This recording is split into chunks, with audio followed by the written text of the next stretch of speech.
Just so you all are aware, the game itself will take 90 minutes, but we are not ready to play the game yet because we still have to set up everything. So I am going to kick it over to Nate, who is our GM, and he's going to help us get ready. So Nate, please take it away.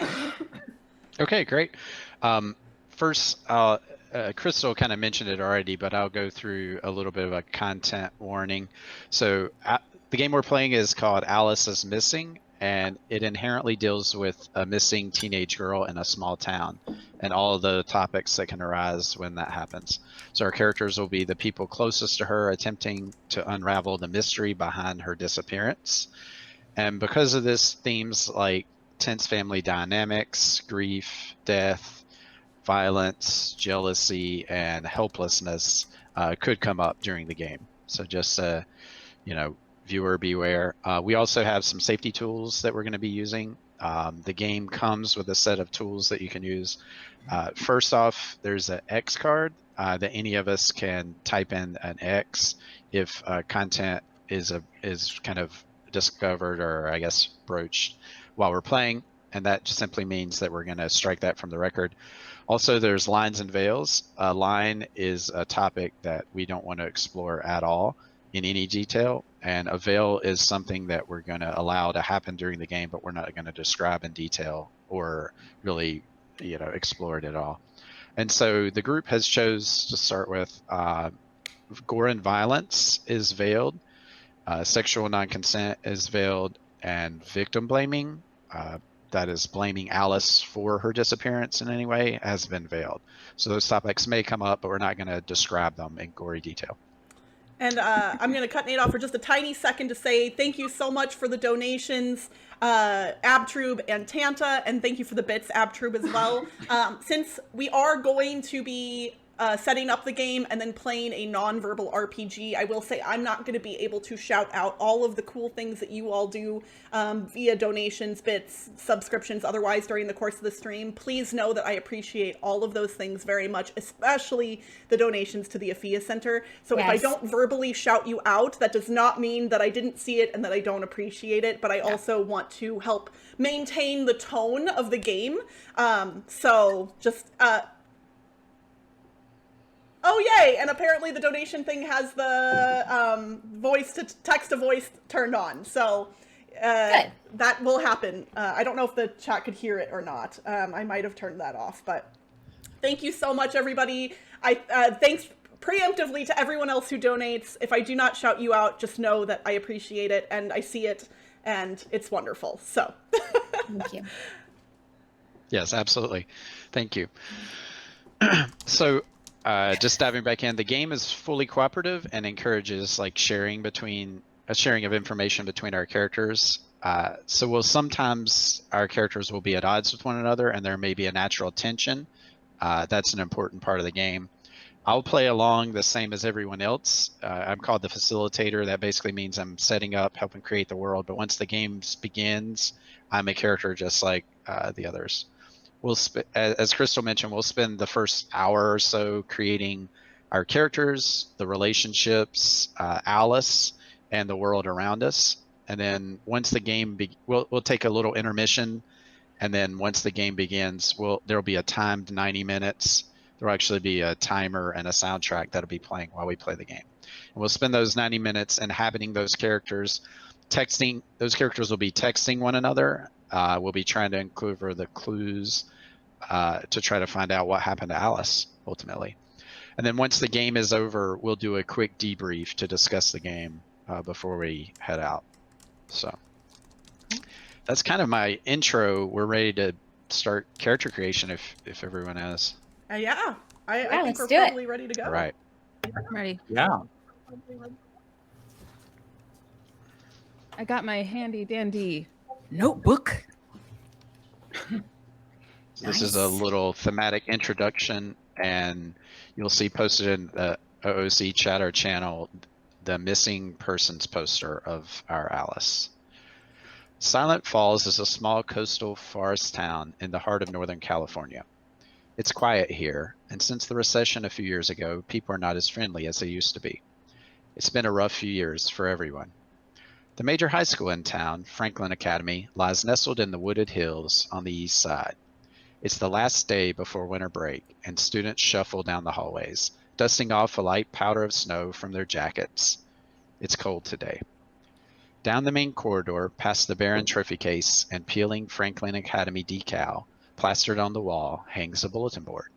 A cluster of students are gathered around it, and around the edges we see old posters for student body elections, signups for football, and reminders about the upcoming senior ball littered around like mask straps. But as the students part, we land on the flyer they were all huddling around. And so this is the missing persons poster for our Alice. She's 16 years old, and she's been missing for 3 days.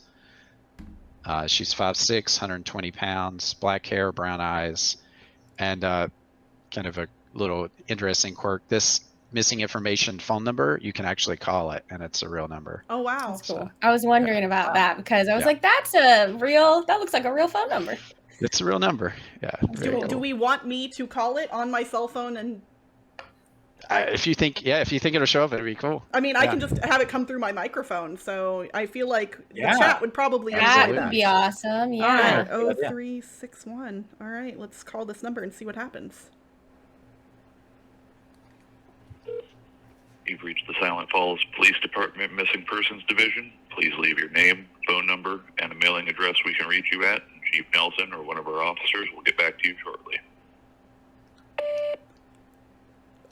I'm playing Alice is Missing right now with a group of lovely humans, and I don't know if anyone will ever hear this voicemail, but if the creators of the game, in fact, will hear this, I just want to say thank you for creating something cool and special and unique, and I hope you're having a good day. Okay, bye. Okay, I didn't know what to do, I panicked. That was amazing. As someone who has set up a real fake phone number that voicemails can be left on, it's really nice when you get messages like that. So that's cool. I think that was great. Okay, I That's did not like the know that I most was gonna wholesome mode. need to actually leave a voicemail, so that was what my brain came up with. Kind of put you on the spot. Sorry about that. No, it was good. I hope that they appreciate my surprise. Yeah. So as we head into character creation, one thing to think about is Alice is Missing is a one-shot game. So we're going to inhabit these characters for tonight, and then they will be gone forever. So it's not like a campaign game. And so it's important to think about these characters in that way. We'll be saying goodbye to them forever after tonight. Okay.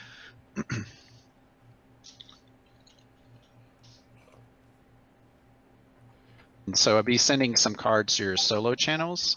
During the game, any cards that would normally be dealt to you in person are going to be delivered to your solo channel. Nate, this is so cool. Is this something that you have set up, or is this something the game creators have made that you have been able to like integrate into? Yeah, so that's a great point. We're using what's called Alice Bot. It's a Discord bot that was created by a lovely person called Thread of Fate on Discord. He is actually just a fan who created this bot for the game, and it works wow. terrifically. So cool. Yeah, it runs the game. Once the game starts, I'm going to type a command, and it's going to run the game, hand out the cards at the right time, and everything. It's amazing. It really removes a lot of the clunkiness and the user interface problems of other media, and allows us to focus on the narrative and each other. So. I love that. So everybody has been handed a character card and a motive card. There's a couple different sections that I'll go through, so don't worry if you don't understand something. And so at the top of your character card, you're going to see your character name and kind of the archetype of your character. And then you'll also see a background question. And so while I'll actually start as Charlie Barnes, who is the facilitator character, and after I introduce myself, I'll answer my background question to the players, and then once I'm done, we'll go. Whoever wants to go next can jump in once you have your background question answered. So I'm Charlie Barnes, as I mentioned. I'm the one who moved away. Charlie moved away about 2 or 3 months ago, maybe. His family left town, and so I had to leave basically school and the town. And Charlie hasn't been back since.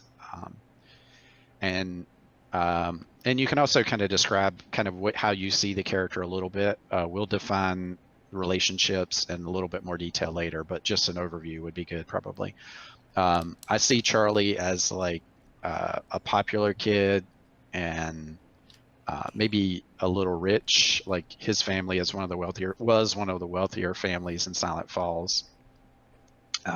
He's popular, but pretty well liked. He's not like a jerk, really. And my background question is, what kind of teenager is Alice? And as with all the prompts and questions, it's a group effort. I'll come up with an idea, but if anybody wants to be like, oh, hey, what if, Alice was like this? We can, it's collaborative. So I kind of viewed Alice as kind of a punk or a skater chick. She's popular, and so she's not really an outcast, but she's definitely a rebel and kind of is her own person. Like she does her own things. She hangs out with whoever, regardless of clique. She kind of breaks a lot of the rules, but she is popular. That's kind of how I see Alice. So. Okay. Cool. So whoever would like to jump in, if you want to contribute to what I've built or introduce your characters, and go ahead. Paul, do you want to go next? Sure. Yeah. I've can I talk about the prompt cards I've received? Yes. Like the different section. Really, right now we're just going over your character name, archetype, a general description, and the background question. We'll go through the other sections are your secret, which it's even though it may be displayed to the other players, that's really just a prompt for the secret. And then there's a voicemail prompt, and then there's a motive and relationships that we'll get through in a little bit. Okay. I'm Dakota, the best friend. I see Dakota as being a guy. I think it's a name that suits various genders, but I've imagined Dakota as a baseball playing, video game playing, in some ways pretty standard American high school boy of the same age or maybe slightly older than Alice. And they've grown up together. They've known each other for quite a long time. But they're also quite different to one another in a few different ways. I imagine, this is why I wanted to mention one of the prompts I got, the background prompt, which was what about Alice do other people sometimes find annoying, but I appreciate. I imagined Alice being sometimes a little dreamy and a little arty in private, and that she spent a lot of her time doodling, and that she spent a lot of her time making and creating things, and it made her late, and it could sometimes make her distracted occasionally. But I found that very interesting because that's completely different to anything that Dakota is good at. Dakota has been brought up partly by his father to try and follow more traditional masculine male things, and he's interested in some of those.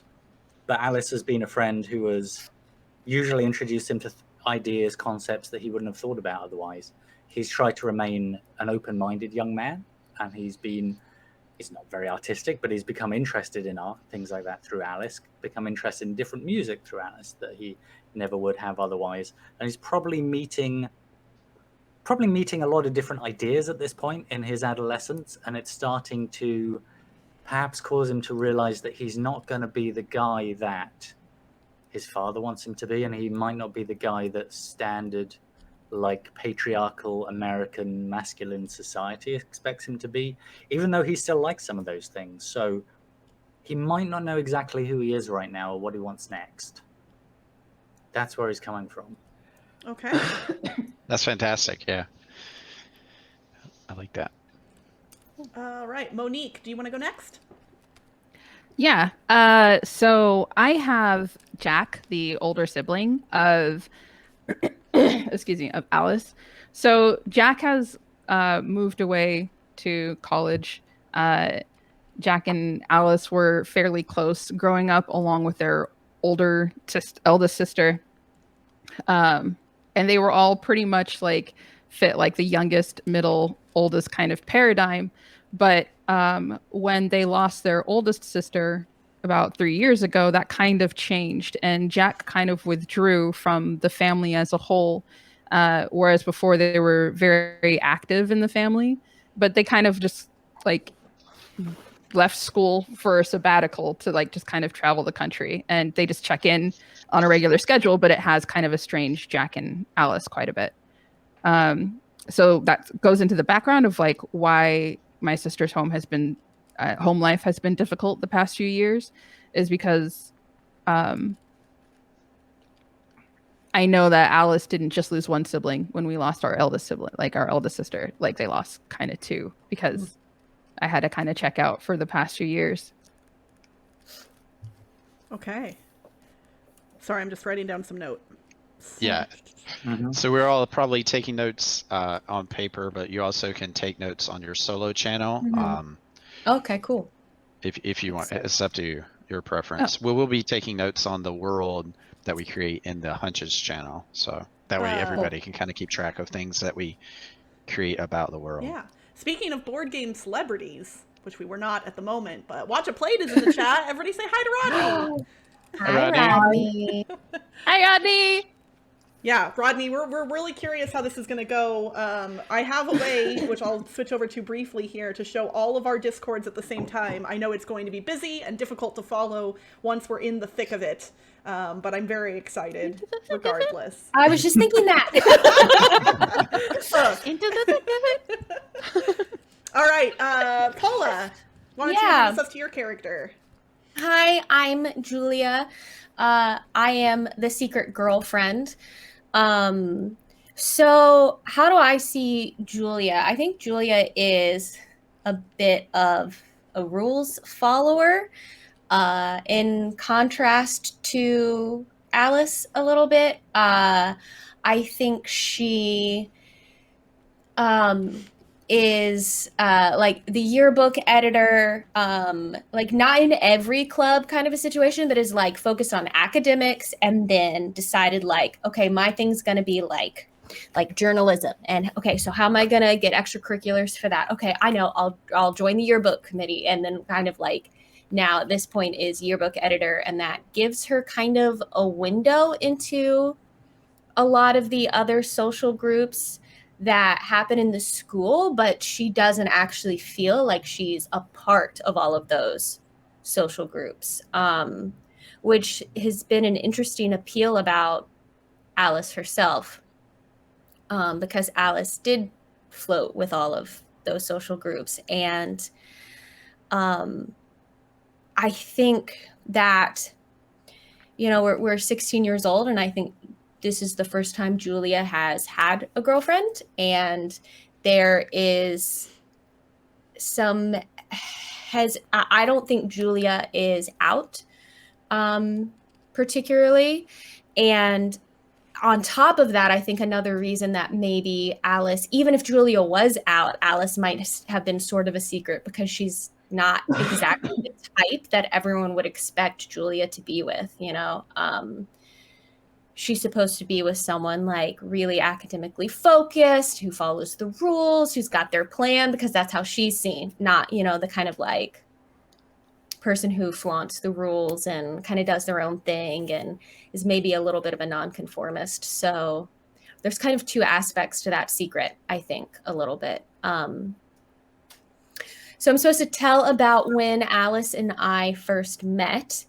And I think Alice and I, you know, we're a small town, so we've like known each other growing up, like through school, but we're never like really ran in that same social clique. And I think it was about a year ago, through some of the yearbook stuff, Alice, you know, of course, does theater. And I was covering a school play, and kind of actually got to like interview her, work with her a little bit for something I was putting together for the yearbook. And that's how we like actually met, like really actually started like talking to each other. And there was like, I don't know, there's something really interesting about Alice, and You know, when you like meet someone and then like you hit it off right away and then like you kind of can't stop thinking about them. And then you like find yourselves both just like you keep like talking to each other and like being like, oh, are we both like, did we both walk down the hall this way? Was that a coincidence or did we both do that on purpose so that we could, you know, like, and so I think that's how all of that sort of like grew until the next thing Julia knew, like Alice was her girlfriend, and it was almost a secret to her at first too, if that makes sense. I don't know. Yeah. You know what I mean? So Absolutely. that's, yeah. All right, I guess that just leaves me then. So I am playing Evan Holwell. Evan is short for Evangeline. It is a female character with she, her pronouns, but I'm going to go ahead and go by Evan as the game suggests, just for the sake of ease. And I am the one with the crush.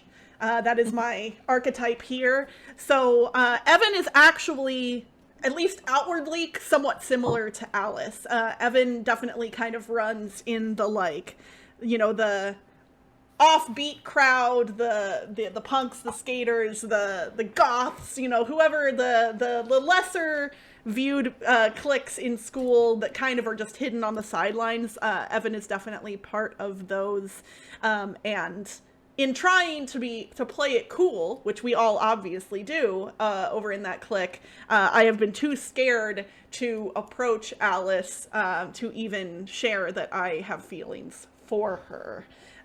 So I am playing it cool a little bit too hard is basically my MO. I'm very much generally like happy to fly under the radar of most people. Like, I'm okay just kind of like doing mediocre at school, not participating in that much outside stuff, hanging with the people I care about or that like have traits similar to mine or hobbies similar to mine. Music is a big passion for Evan, and can generally be found wearing headphones all the time. Just all like very much, and that's part of how Evan kind of, I think, tries to keep people distant, is, you know, oh, I'm busy listening to stuff, don't bother me, kind of a thing. And then what I'm going to do for my background prompt, I'm going to make the chat come up with it. So, chat, I want you all to tell me what rumor I have heard about Alice that I don't believe is true. So this may be a rumor that we've all heard theoretically, but it is something that I do not believe is true. So chat, I want you all to come up with something and I will pick whatever I see pop up that I like. The one I thought of, I'm not even going to throw out there unless necessary, but I want to see what chat can come up with for this. I want chat to be a little more involved, so that's why.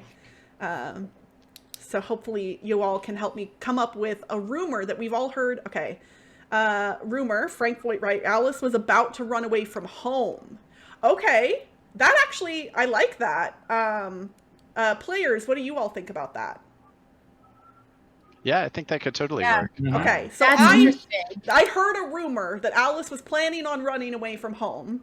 And Alice has now disappeared, but I don't think she ran away from home. That is, so everybody heard this rumor. That's interesting, yeah. Yeah, I really like that. Frank Voigt Camp, thank you so much for that suggestion. That's wonderful. So, I'm going to put down in my own notes that I do not believe that Alice ran away. And Evan, why do you think Alice wouldn't run away? Like, she's too attached to her friends here, to you, like...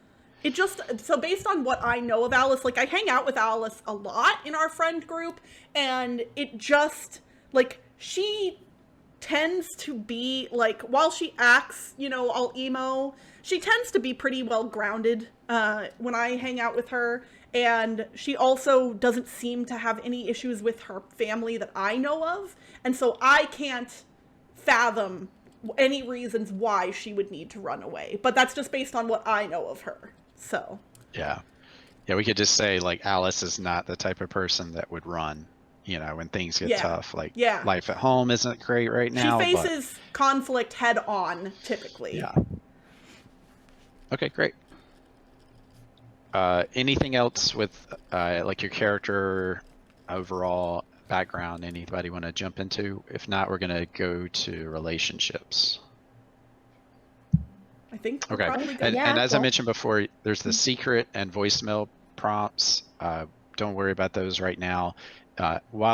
If you have some downtime, you could read your secret prompt and write down the answer to your secret.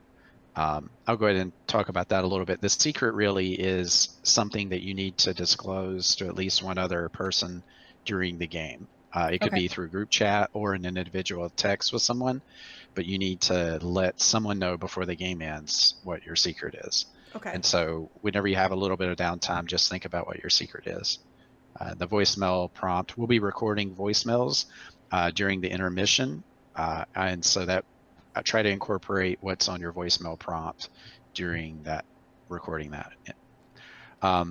Your motive you'll see on your second card is kind of just some background thing. And the motive card is randomly dealt from a deck. So, but your motive just might give you some, I guess, background personality, but beyond what we define. And then lastly is you'll see the relationship section is divided in two. So you have a top sentence and a bottom sentence. And we're going to now go through assigning those relationships to other people. So we're going to try to give one, if possible, to a character that doesn't already have one until we've kind of filled them up, so that we divide them up and make a nice little web of relationships. And also the other thing about relationships are it's how you feel or your connection to another person. So it can be one-sided. Like it could be, you know, Evan and I like Evan, but Evan doesn't like me. It doesn't have to be mutual. Okay. And that would actually create some nice tension whenever they're not exactly, you know, in step with each other. Okay. So if I can go first if you guys are thinking about it, but if anybody has a relationship that they want to assign to somebody that jumps out at them, just go ahead. I have an idea for one, if that's all right. So I'm thinking, and Paul, you tell me what you think about this. As Alice's best friend, I feel like, unless you'd prefer it so that you don't know, because there might be some interesting narrative things happening there as well. I wonder if you are the only person who knew or knows. I don't know why I keep talking about Alice in the past tense. Knows about Alice and me. Either way, and I suppose you think about that, and that's something maybe we can come up with as we play. Paula, what's the prompt on your card say? Well, this is to explain why the relationship I think that I want to assign to Paul. Oh, okay. And I have a prompt on my card that is almost exactly that. Interesting. Like my one of my relationship prompts is I know how you really feel about Alice. So that's on my card specifically. So I know how somebody feels about Alice. But mine is I'm protective of you, that I want to assign to Dakota. Okay. So whether that's again mutual or not, that's my relationship. I think I would like to assign to Dakota. I think that's good. I think that's good and interesting. I'm feeling that Dakota is a character who has already kept a few of Alice's secrets anyway. And it's probably been mutual between the two of them over the years with a few. I don't know. There's a few other Dakota things I'm already mulling around, and we'll see how many of those come to the fore as we play. But yeah, basically, yes. All right, Paul, why don't you assign one of your relationship traits to a different player then, and we'll just kind of bounce around like that. Yeah, perfect. I would like to... I've got a relationship trait which is we used to be best friends. I'd like to assign that actually to Jack, because imagining like possibly Dakota being... Maybe he's in the same grade as Alice, but I imagine him 17 and a bit older, and maybe his birthday is right at the other end of the school calendar, which can sometimes make a difference. And that might have just bridged the gap a bit between Jack and Alice as well. And I'm feeling like maybe it was a long time ago, maybe it was a few years back, but something around the disappearance or the passing of an older sibling changed how Jack was behaving, and it changed the dynamic between all of these people, because Dakota probably knew Alice for a long time anyway, probably knew the whole family in some way. and maybe something changed where Alice and Dakota became closer after that. And Monique, as you described Jack pulling away and becoming more withdrawn, it could be part of that.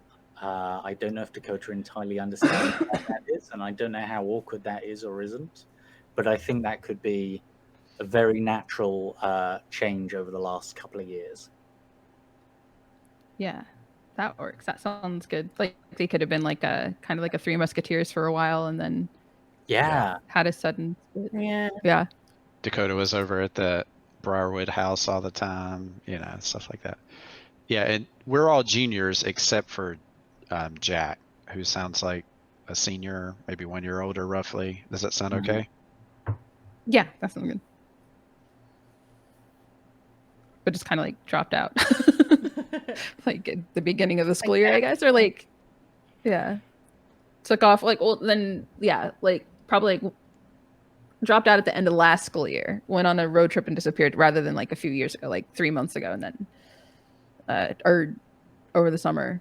Sorry, I was like messing up the timeline in my head. I made my character older than I think I should have. So, yeah, they probably dropped out after last year. Need to be close, but yeah.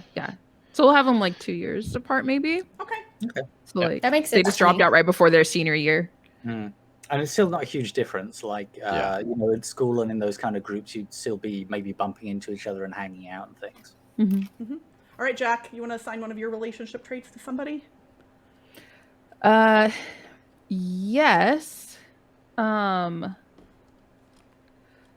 So this will actually like kind of bounce. Let's see.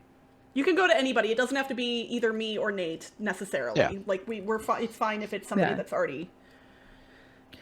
So this is something I think I want to help. Can I ask chat for help with this one? Absolutely. Okay, because I have a really good prompt that works with like me and Dakota having been former besties. I have a relationship that Alice has forgiven you for something, but I have not. Ooh. Oh, so the person you have a relationship with did something. Alice forgave them for the thing, but you didn't. Yes. Okay. So I would like to do that with Dakota to also kind of fill in a little. Would that be good to fill in a little more story? Yeah, I think that's about like their relationship. Okay. So I'm gonna, in my notes, I'm writing Dakota did something. Yeah. Never. So what? And we can like. I was gonna have chat like help with that. So just like, because I really like that suggestion of like she was gonna run away, but I don't know what would be so unspeakably hard for us to get over.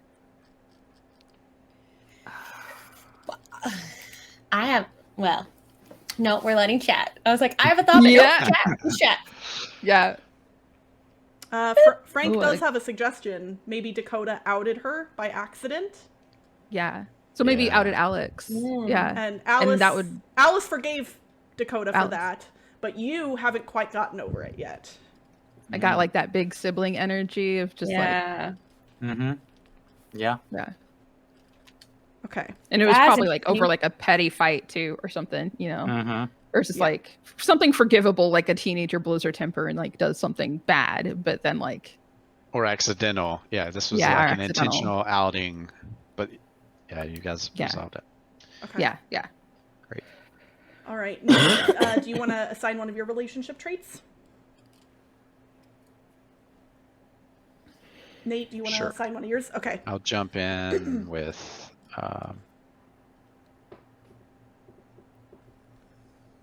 go with I'll assign one to Evan. My relationship with Evan is I don't think you like me.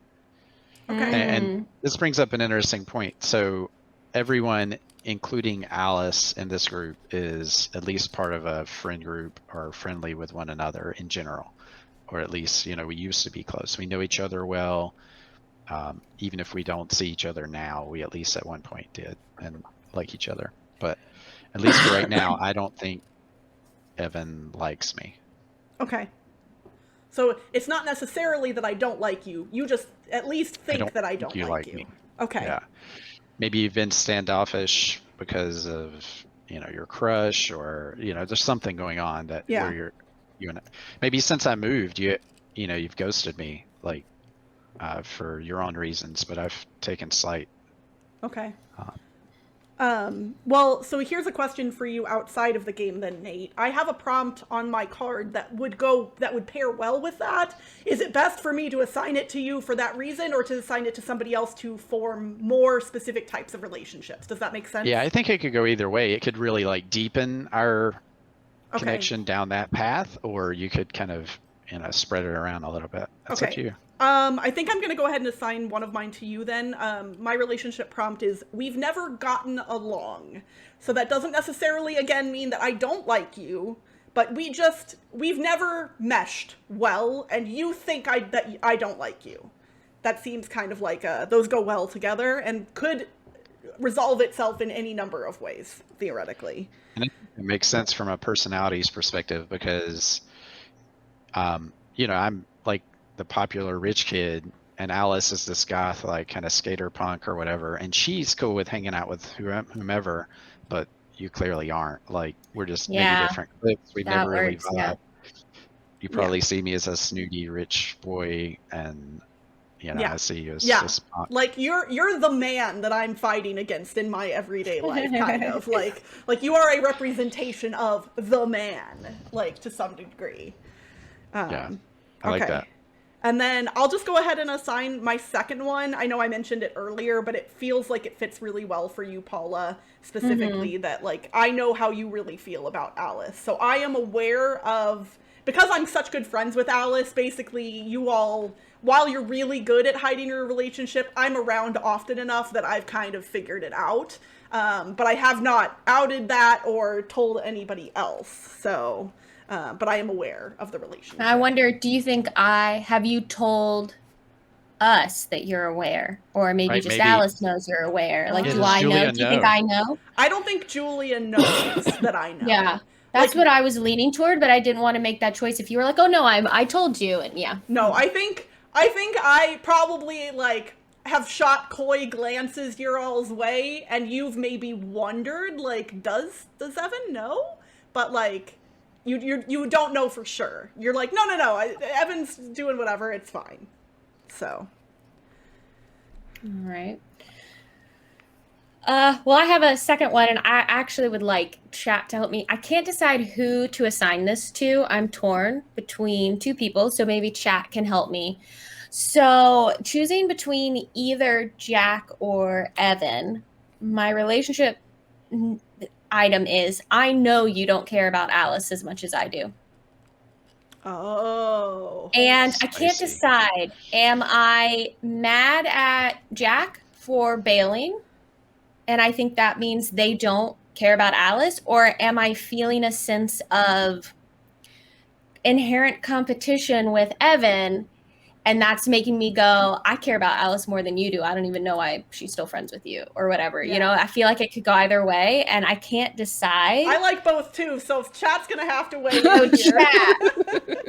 So chat, what y'all think? Is Julia, Paula's character, feeling that way about me, Alice's best friend, or Jack, Alice's older sibling who has disconnected?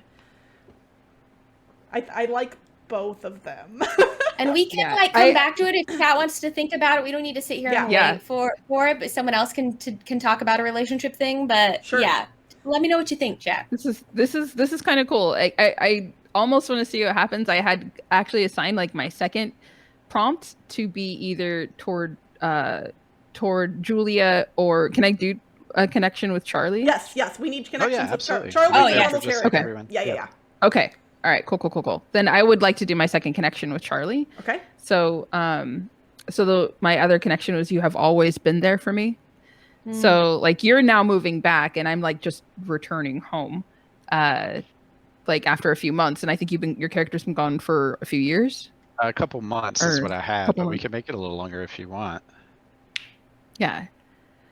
Or it could be like we've both been gone for about the same time. Whereas like I've been in more constant communication with my family. I just haven't been around them personally. But before you went away, you and I both went away, I was always there for you. Like, yeah. Okay. And like maybe like you going away has also meant like another part of me departing from all of this. Poor Jack has lost so much already. Aww. I did not mean to make such a tragic backstory. No, it's great. Yeah. Okay, yeah, I like that. Candlewick, Evan, my character, Evangeline is the best friend, and Dakota, Paul's character. What's your stereotype, Paul, on your card? I don't remember your categorization. Oh my goodness, my stereotype on my card? Yeah, the thing at the top, like under your name. I don't remember what yours is. You're the best friend. Yes. Okay. Yeah, so we're both Alice's friends. We're in the same friend group, would be my assumption. Yeah. Yeah, because Dakota's best friend and Evan is secret crush or whatever is the thing, right? Yes. But we're friends. We're also friends in addition to. I mean, obviously, like my. Yeah. Okay. You're it not sounds like that is watching like the Alice tightest from afar. Yeah. Yeah, it sounds like that's the tightest group, and maybe I was part of that before I moved. Yeah, probably. Yeah. Julia's a lot of sense. around, but not super tight with everyone. Yeah. She's the secret girlfriend, and then the older brother, obviously. So Okay. Yeah, that kinda feels makes right. sense. Yeah. Yeah. Well, that fits for. Can I talk about my second relationship? Sure. I was thinking of assigning that to Evan. And my second one is, you know, a secret about me that I don't want shared. And I interpreted that as Evan knows a secret about me. Okay. And this, I don't know, in terms of like a high school drama situation, this is certainly a big deal to Dakota. And probably, you know, within a high school sphere, which is Dakota like does quite well academically at some things. He has been cheating in his studies and has got quite good at some of it, and it's because he wants to do well and earn a scholarship, and there are expectations back at home, and the only person who knows is Evangeline, is Evan. The thing is, I'm wondering, like, this could either be a thing that Evan knows and Dakota is aware, or it's a thing that Evan has noticed and Dakota doesn't realize anyone's picked up on this. Sounds like Evan's pretty observant. Yeah. Yeah. I notice a lot of things. Somehow being, you know, like dressing in all black and all of that, you know, I get to stay in the shadows a little bit and just observe. Yeah, you said you were under the radar, and so you're like in the corner of the fits. room when all this goes down and no one notices. Bye. I did want to make a note that in the chat, Hornist said that he played this months ago, and he's loving this because these characters are vastly different from when he played it. So that's pretty cool to hear. That's cool. Yeah. That's excellent. Yeah, they all ignore the kid in the headphones. Yeah, I'm just wearing these headphones. Clearly, I don't hear what's going on around me, but maybe I do. Yeah. So yeah, does Dakota know that Evan know, you know, about the cheating? That's know, the question, right? I feel like I want to leave that either up. Yeah. We've left a few things to chat. I wonder if that's a thing like either Crystal, if you want to have a feeling about that either way, or if viewers want to think it'd be cooler if I do know or if I don't know.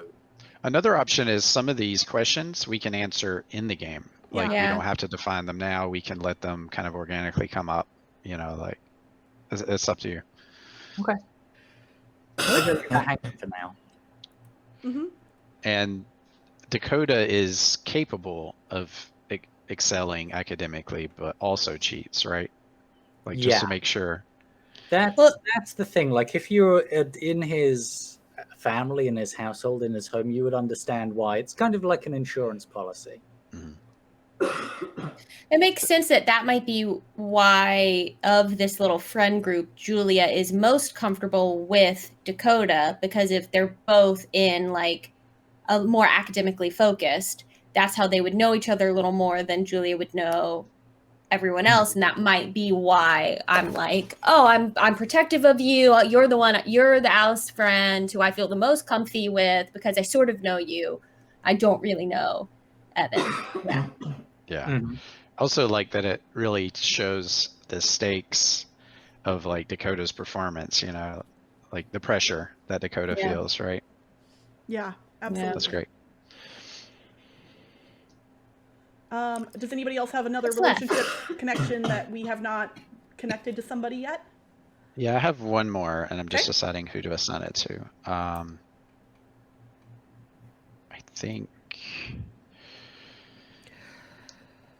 I think I'll go with Dakota. So we kind of mentioned that I guess we were relatively close, like Evan, Dakota, Alice, and myself, like in a little tight group, but maybe you and I were of that group, not the, maybe not as tight as some of the other forms. So I've always wanted you to be my friend. I don't know. Maybe it should be someone else since we've kind of talked about how close those four were. I think that kind of makes sense. Maybe there was something that was developing, or you felt you were getting closer, but then that's when you moved away as well. Yeah. That could work. Yeah. Maybe I'll clarify it, like, not I've always wanted you to be my friend, but I've always wanted us to be closer because we're friends. Yeah. But I really wanted to, like, it would be nice if you were my best friend, but that never came to fruition. So we've all had those moments in life where you meet a human and you're like, I want you to be my best friend. And it's just either the timing's off or, it just doesn't fit. And you're like, dang it. Like they seemed like they were the perfect candidate. Yeah. Dakota's really amazing. I wish we were closer. Yeah. It's like what to do with your emotional social elbows. Yep. Okay. So I think, I need to actually decide who to assign my last thing to. Chat, we had 50% said Jack and 50% said Evan, so not helpful. Good job, chat. Yeah, I think that based on some of the other things that we've been establishing here, I'm going to assign it to Evan because I think I feel a sense of competition. I think I feel like there might be a threat there. I don't know necessarily that you have a crush on Alice, but I think I wonder, like, wouldn't Alice be happier with this person who's more like her than I am? And so I think that is maybe leading into a feeling of, well, I know I care about her more than you do, so, Well, and it's kind of that whole, like, partner being jealous of a good friend, too. Like, anytime Alice is spending time with me, even if you don't necessarily think there's a romantic connection there, it's just kind of maybe stems as just general jealousy. Like, you want to spend more time with her, and because your relationship is secret, maybe you don't get to spend as much time with her as you would like. Right. But she always gets to be with you, and, like, whatever, though, because, like, I care about her more than you do, so it's not really fair. But sure, guess it's my own fault for not coming, whatever. Like, it's still a secret and that's fine. That's like my choice, but I care about her more than you. Basically. That makes sense to me. I like that you're jealous, but you're actually the girlfriend. Like, you're getting what you want, but you're like, stay off my turf. I mean, we're teenagers, right? So it's like you're in a constant state of jealousy as a teenager. And plus, if at least outwardly you're from like different areas in like the school hierarchy, that would be a lot of pressure too. Yeah. And Abtrube just redeemed a hydration reminder. Everybody take a drink of your water or whatever beverage you have nearby. Thank you. I'm going to use this opportunity to get a cough drop. Do it. All right. So I think that's all the relationships. Yeah, it seems. Okay. I think we've got, and I wrote down as much of it as I could. I'll probably forget some of it or not remember all of it, but I feel like this has fleshed out a pretty coherent world, at least for us to exist in to some degree. Yeah. Yeah, at least these characters. We're going to dive into the world next. Oh, which nice. Is perfect Okay. seg. Yeah. Yeah, and the important thing to remember are mostly those relationships between you and another character. That's a long list of notes to kind of diagram all of it out, but at least try to remember and bring up those, prompted relationships. This is why it's nice to have different colors of pens, so I can like highlight specific things that I've already written down. Yeah. All right. So, send more cards your way. Okay.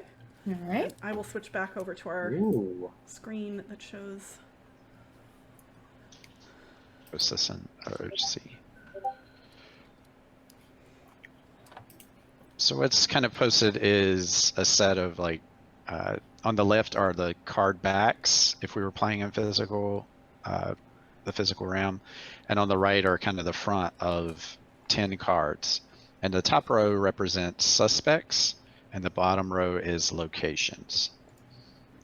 So The suspect cards represent people that we suspect had something to do with Alice's disappearance. And by the end of the 90 minutes, we'll discover which one of them is responsible for Alice going missing. And the location cards represent places that Alice could possibly be during our game. So if, Alice is missing, we want to go look for her. These are locations that our characters, for one reason or another, would think she might be. And we'll actually discover her location by the end of the 90 minutes as well. Cool. Okay. And if anybody does want to see the physical cards, I do actually have the game in its physical form here, so I can theoretically share that. And I know it probably won't be relevant, but I have it, so. Yay. So we'll do the suspects first. Basically, we're each going to, whenever you're ready, if one of these suspects on the top rows kind of strikes your imagination, you can chime in and claim it. We'll each get to assign who that person is. And keep in mind, the important thing is why they're suspicious. Like, they need to have some relationship with Alice that makes us suspect that they're involved in her disappearance. I'll take Mr. Halvert, if Sure. that's okay. Yep. Yeah. So tell us a little bit about him and why you suspect he's involved in Alice's disappearance. Well, first of all, Dakota thinks he's a pretty old, sort of backward, crummy history teacher. And that's one of his favorite history books there with Thomas Jefferson on the front. Probably I always found Alice like a good friend and pretty easygoing in a lot of ways, even though, you have all your teenager ups and downs, but I've never seen her be so frustrated in class or have such an acrimonious relationship with the teacher she had with Mr. Halvert. And we all had to do research a different piece of work on Thomas Jefferson and something about him. And Alice did a piece on Sally Hemings, which was an enslaved lady that he owned and then had a relationship with. And Halvert didn't like what Alice wrote in the essay at all. And a lot of people wrote about Jefferson's achievements, things that he'd done. And Alice's essay was pretty, in comparison, incendiary. And I don't know exactly what happened between them, but there was some kind of after school argument, and Alice hinted that he'd made some kind of threats against her. And I don't know if it was just a threat to put you in detention or something a lot more serious than that. But there was something going on there. So it had evolved enough to where it was pretty clear, at least to you, that Mr. Halvert did not like Alice. Really did not like Alice. Yeah, and she didn't like him. And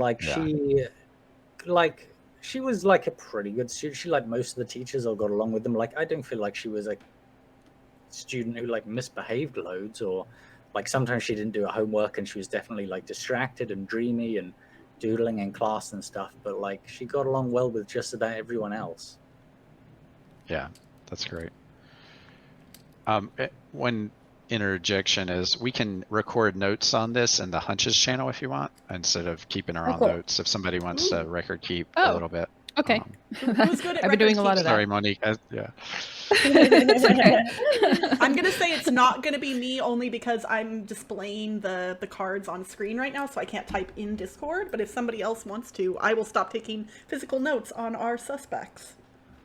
I'm more than happy to do that. What channel do you want me to put that in? The Hunches. Yep. Hunches. Hunches. Got it. Thank you. Awesome. I did miss some of the relationships because I wasn't sure which ones to keep track of or not. Oh yeah, that's great. Yeah. So this is okay. So then we've nailed down what Mr. Halvert's all about. I will talk about. I'll give us some info about C.J. Wallace, the creeper. So this guy is notorious in our town. He is that middle-aged guy who just is always lurking around places that it seems like he shouldn't be.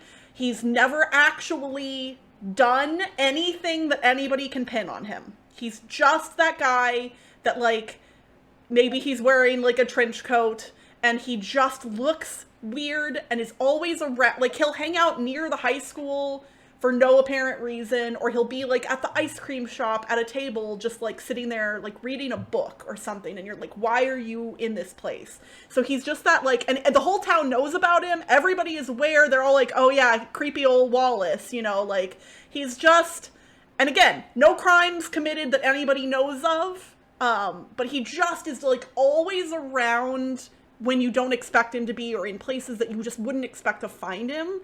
But, like, he's never doing anything actually, like, wrong, or that we know of. Mm-hmm. Cool.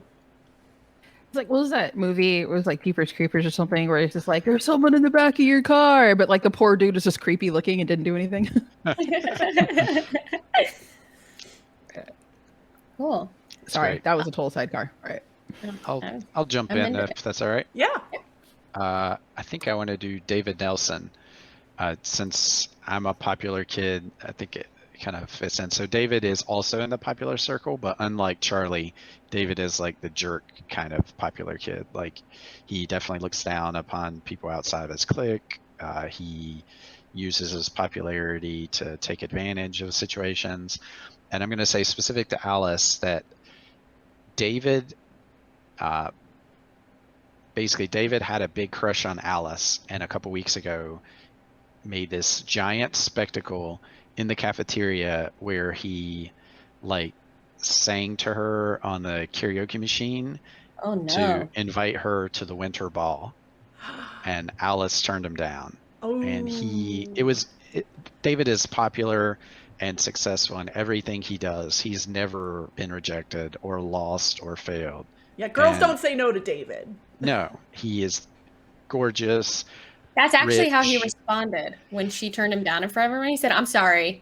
No one has ever said no to me. Yeah, exactly. What? And she's so like, it yeah, just well. blew his mind and insulted him so deeply and rocked his world. And I overheard, let's see, Alice texted me that David told her that she will pay, that, you know, he'll get back at her. No one treats him that way. Okay. And that she'll pay. Okay. All right. Well, on that note, I'll take Ryan Groggins, the ex-boyfriend. No. Sorry, you're good. I'll think of something else. Oh, you know, that's fine. I can come up with Bria the bully instead if you want. You're good. You do it. You do it, Mo. Okay. Cool. I'm like trying to type and then think of like connections, and then everybody's like, no, dang it, they took my connection. You're fine. I know, our focus has to be in like 4 places at once, and for you, since you're typing, it's even worse. That's why I gave up the typing responsibility. No, it's totally fine. I like taking notes. Okay, so what I was going to say about Ryan Groggins is he wasn't just Alex's ex. He was also mine. Oh. Okay. I like it. All right. So this guy was even older than I was, like probably the same age as our oldest sister. And then I, in a petty tiffy fight to get back at our oldest sister, which is probably like my going away, I started dating her ex-boyfriend as soon as she went away to college. And when I realized he was also like just using me, and when I like realized I was just being petty and I just broke it off with them, I realized I found Alice sneaking out to date this butthead. So I beat him badly to stay away from all of my siblings, and from then on it's just like been like whenever we see each other, there's like have you ever seen like when Q and Guinan face off? Yeah. It's like strong, don't make a move, I won't make a move. Back away slowly, I'll back away slowly. Energy anytime we come into contact. And I've been since I also have been like a kind of like kept all of our friend group away from them, even though I did not give any details because it brought me so much shame. But like everybody knows that he messed around with all of the siblings. And so, therefore, is not to be trusted. but I didn't want Yeah. him taking advantage of Alice to come back on her in any kind of way. So Okay. So Ryan No, he dated all sucks. 3 siblings in the same family. mhm. I don't like that guy. Yeah, I don't think any of us like him. Yeah. Immediate, like, ugh. Public enemy number 1 as far as I'm concerned now. Mhm. Okay. Bria the bully. Okay, here we go. Bria has never actually in the past put a lot of attention on Alice, except guess what? Bria is a mean girl. She's pretty popular, and who did she want to go to the winter dance with? We just got a David $100 donation from Anonymous. I want to call that out because that's a lot of money. Oh Nice. my gosh. Thank you so much. Thank you. Bria really wanted David Nelson to ask her to the dance. And he asked Alice, and then Alice turned him down in front of everyone. And Bria is mad and jealous and feels like Alice needs to be taken down a notch. Because who is this kind of like goth, emo, artsy girl taking who I want? No, that's not how the hierarchy works in this school.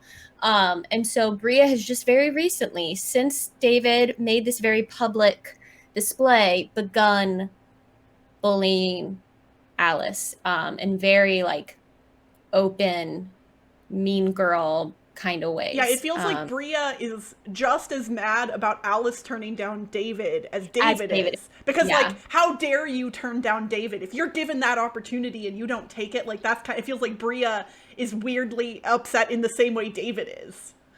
Yeah.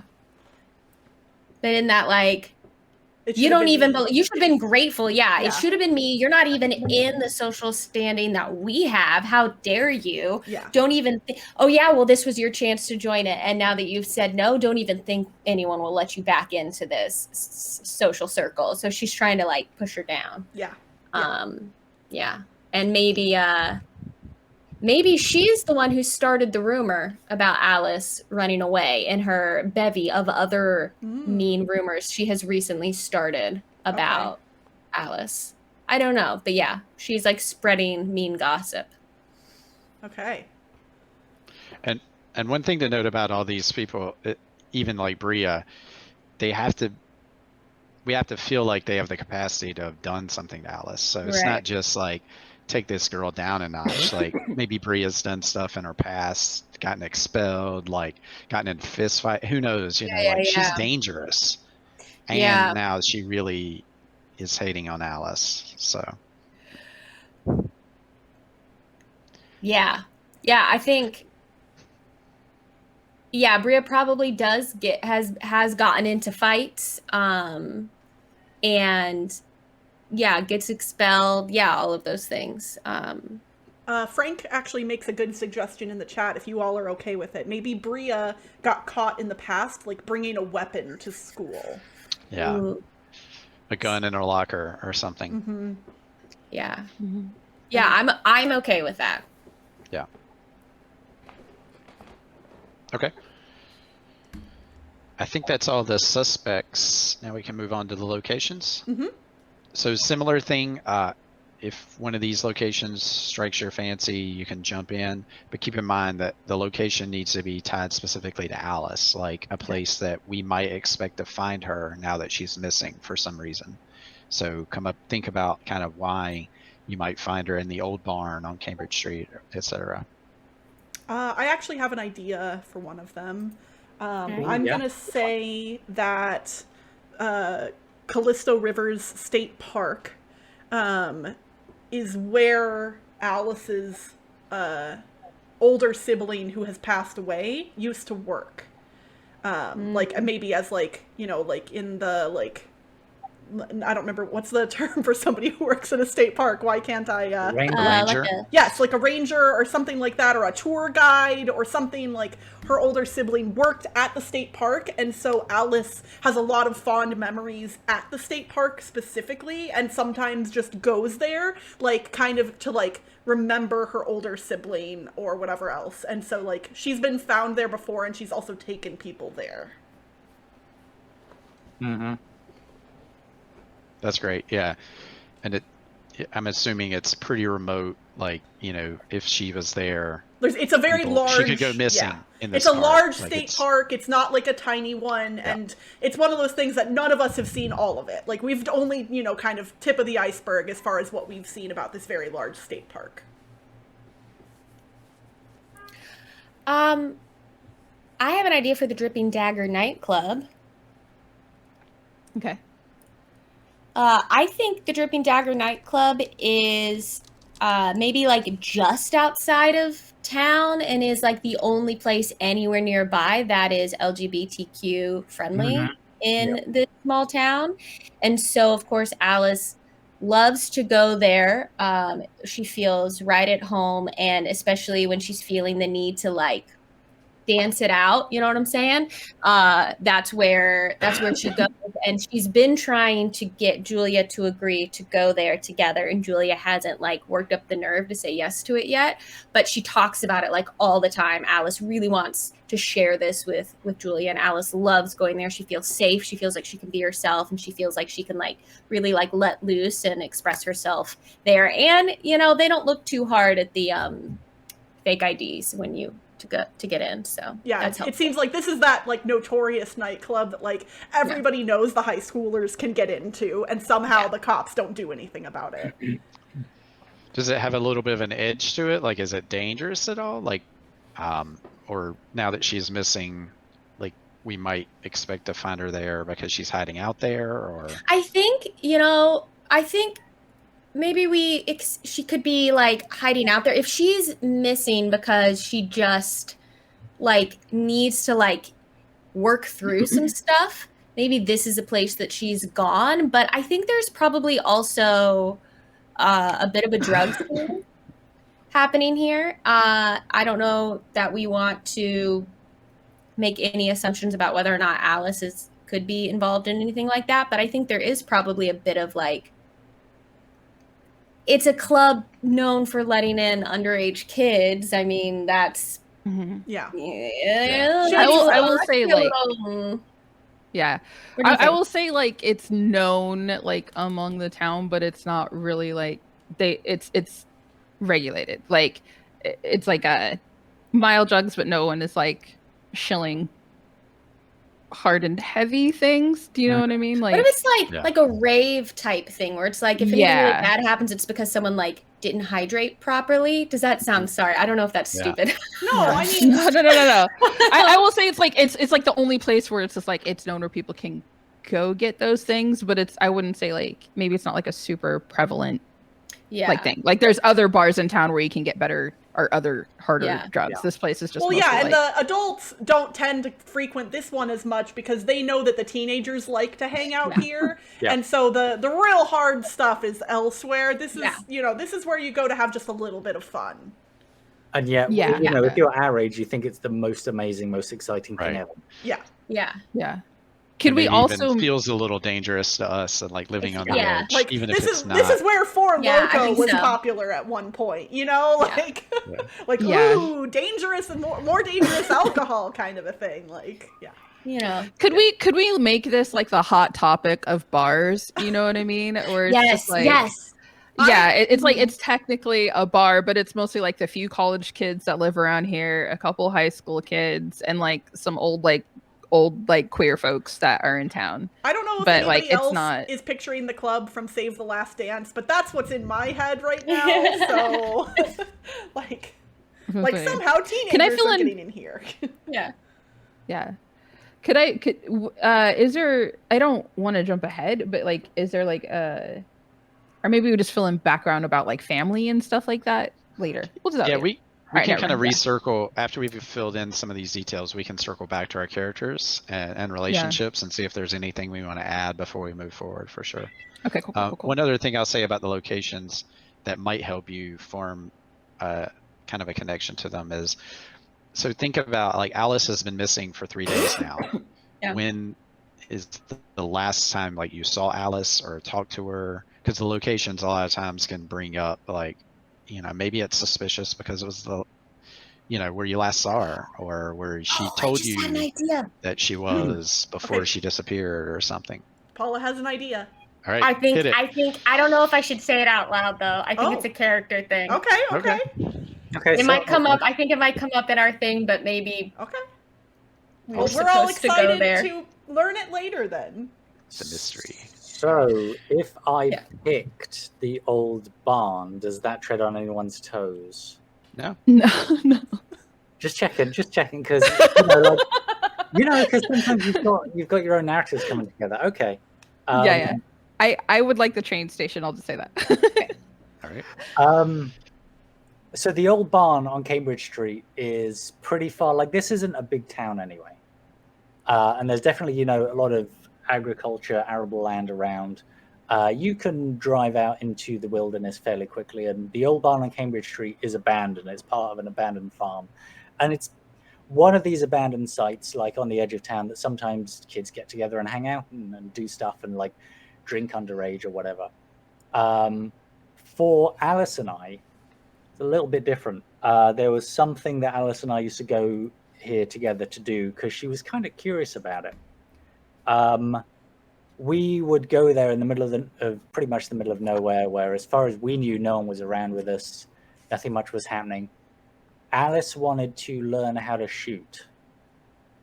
And initially, she asked my father about this, or she asked me to ask my father, and my father's response was like, girls don't know about guns, that's not for them.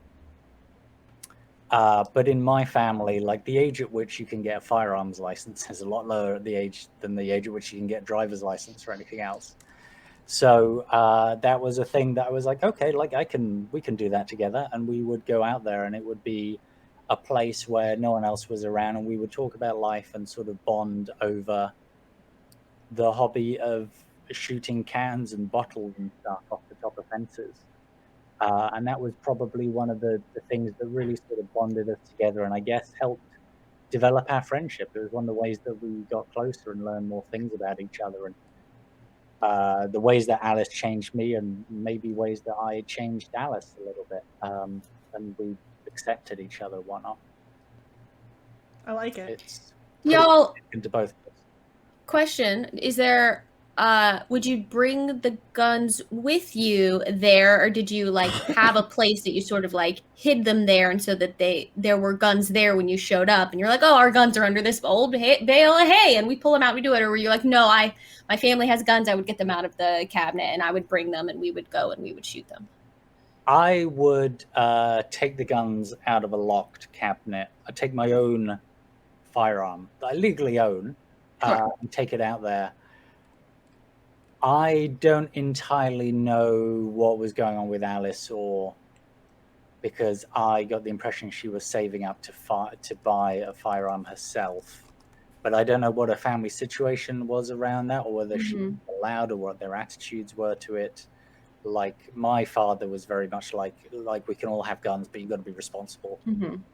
But like, they're a cool thing to have, and they're great, and we should go hunting, and it's manly and it's excellent, but it's not really a thing like that women do or that women understand. Hunting and fishing and shooting is for men.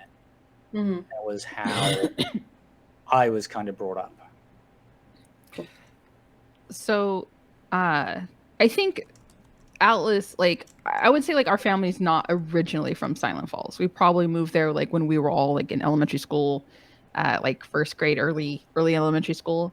And like our parents are hippies, I guess. Like, they're like solidly middle class, but they're also just like well educated, and they work in like geology or something. So like maybe like they work at the park as well, and that's like our oldest sibling or sister was following in their footsteps. But like our family is really not big on guns, so maybe she just wanted to use a handgun. But we also understand that like living where we do out in the woods, like coyotes and bears and other things, you still need to be able to protect yourself from animals. So I imagine that we would have those things, but only in emergency, because like we get occasional bear or coyotes or something like attacking our dog, right? So like it'd be more of those. That's our philosophy on having guns in the home, so we have them.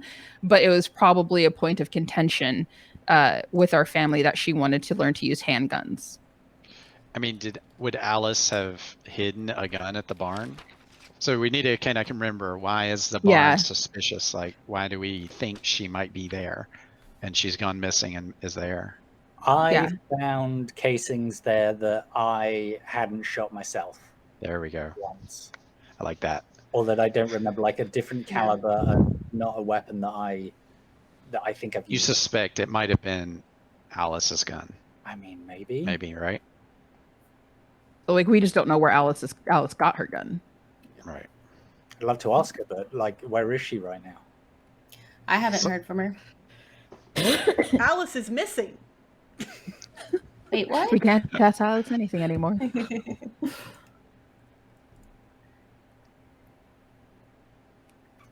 Okay, I think Monique is on the train station, and I have the lighthouse. Monique, you want me to go while you're typing? I was just fixing the last thing. Sorry. Thank you for typing all this in. Yeah. Appreciate it. Yeah, thank you. Yeah, it's my pleasure. I love taking notes. So mine really quick was the Silent Falls train station. So it's not like too big of a surprise that like Jack kind of went away over the summer for 3 months and then really slowly came back. Probably like, let's say like Jack came back at like just before Thanksgiving. Jack's favorite hangout spot was the Silent Falls train station. And it was just like, Jack really didn't like going to the bar, wasn't really much for like dancing out on the floor, but would go like to be with Alice. Really didn't like hanging out at the old barn. It was like Jack was fairly reclusive, but really tight with all of you. So what Jack liked to do was talk about places that Jack wanted to go and see the world. And they like would have snacks and drinks and everybody would just drive out to the train station and then talk about leaving town. So, sorry, I must have missed it. What is Alice's connection to the train station? Sorry. Just like that, like Alice understood the desire to leave town as well. Even if she wasn't as unhappy in Silent Falls as Alex, maybe. But it was always like exciting for her as well to also dream. Does this make sense? Who's Alex? Alice. Alice. Oh, okay. Sorry. Yeah, so she fantasized. I keep doing that. Yeah. About like leaving town and how you would do it. Maybe like you would come up with a strategy like, okay, all you need is like $190 and here's where I would go. You know, basically you've discussed it enough to make you think that like maybe if she was in trouble or something. Okay. She did run away. Maybe she's there trying to decide what city to buy a ticket to. Or maybe this is really one of the only ways out of town anyway. So like in theory, if we ever suspected she's leaving town, this might be, and like, well, you know, she and Jack have talked about this too. So yeah, and one thing to kind of keep in mind too is these locations, we don't all have to know that like the train station is where she would escape from. Maybe Jack and her specifically like went there, fantasized about, oh man, if I ever, you know, get out of town. I'll say that then. You know, like that way it ties it a little more specifically, like it to her. Perfect. It'll be like Jack and Alice's tidy spot. Yeah. Especially since it sounds like you guys didn't frequent the bars or a lot. You're the older brother, so it makes sense. Like you'd have your own spot maybe to go. Yeah. So I have but the I lighthouse. would share just that. Oh yeah. Yeah, so I have the lighthouse on the Howling Sea Cliffs, and I'm gonna say that when I was in town and Alice and I would hang out alone, basically like I know that when things got really difficult for Alice, that was like her secret spot, that she would go to the lighthouse, climb. You could at least when I was in town, you could still climb to the top, and maybe even that she has a key to it. Like she knew the maintenance keeper and had copied one of his keys and has a key to the lighthouse. So normally it's inaccessible, but yeah, she has a key, and that she would go there whenever things really got tough and she just needed to get away and have some time to herself. And sometimes I would go there with her, but it was relatively secret and not quite a hiding place, but definitely somewhere to get away. Ah. Yeah. That was a fun noise. Sorry, I had a typo. All right. Seas cliffs. It's perfect. All right. Okay. Cool. So now I think this would we have a couple of like game rule things to go over, and then we'll do intermission. So I think this would be a good time to circle back, like any character things or anything you want to put a finer point to in any of this. We can go ahead and do that now.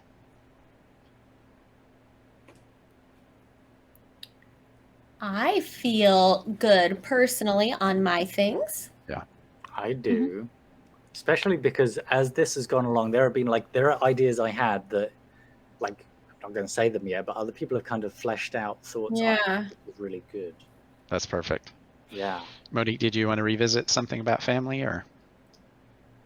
No, I would just say like the family was in general pretty cool, but just the parents were really busy. They were close, but the parents were increasingly busy at like during the kids' high school years. Okay, Crystal, you good to proceed? Yes, I'm setting up a specific timer for the screen where all of our discords are going to be shown, and I think I have that mostly set up, hopefully. I believe in theory it'll work, and if not, I'll figure it out, but I want to try and show the timer on screen if possible. But I think I've sussed that out. I also have figured out a way to, well, not figured out a way, I've added our character names to that scene as well, so that way when people are watching the silence, they will have a better idea of who is who.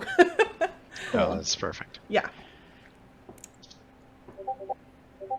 Okay. So then what are our next steps? So next step is to talk about clue cards.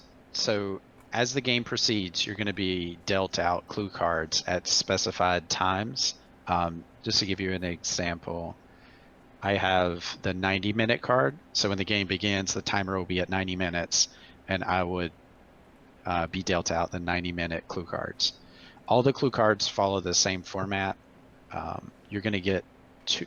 I can go over it 1 sec. So I get the 90-minute, Jack gets the 80-minute, Evan's going to get the 70-minute, Dakota will get the 60, and then Julia will get the 50-minute, and then it's going to repeat basically at the timed intervals. So you're going to basically get 2 sets of these clue cards as the game proceeds. They'll be delivered to your solo channel, and they're going to give you a plot prompt. And really, this is how the game progresses us through the story proper. Like, we're going to be chatting about stuff and maybe even going to locations, trying to figure out the mystery, but no real answers are going to come about without being prompted by these clue cards. And so you'll see the example clue cards says, and it'll give you a prompt and then whom it refers to. So this example one is, you remember Alice finding out about something dark in this person's past, and it's relating to the creeper CJ Wallace. And then it asks you a question, what bad or scary thing did she uncover? And so you're going to have to come up with the answer to that prompt. And then in group chat, you want to impart that to the group to advance the story. So if this was my 90-minute, I might say, oh, I remember Alice found out this secret about CJ Wallace, that he actually worked at the nightclub and she saw him dealing drugs in the back room. And so I would type that in group chat, and now we have this new like launching point to like investigate the mystery. Cool. So whenever you'll get this at your timed interval, it's important that you, in the next couple of minutes, like answer this question with yourself and then communicate out that information to the group chat. Otherwise, it'll kind of stagnate and we won't really have any plot for a little while. How will we But- know, like, it doesn't look like in the Discord when I get stuff in my solo channel that it, like, lights up. How will I know that something showed up in my solo channel? Is there a way? Do I just There are need notification settings, but also if you miss this by like a couple of minutes, I'll ping you in your solo channel and say, hey, just a reminder, take a look at your clue card and communicate that to group chat in the next minute or two. Okay. You do have some time there, at least at the beginning of the game, there's 10 minutes in between clue cards. So ideally you kind of process the info and come up with a cool way to work it organically in over the first couple of minutes of that 10-minute segment. And then that way we have time to actually respond to it and do stuff before the next hit comes plot-wise. Cool. Awesome. And then, Paul, do you want to change your nickname in the Discord server to your character name? If you go up to the top where it says Alice is missing -Nate and click on that little arrow, you can change your nickname. I just changed mine, so.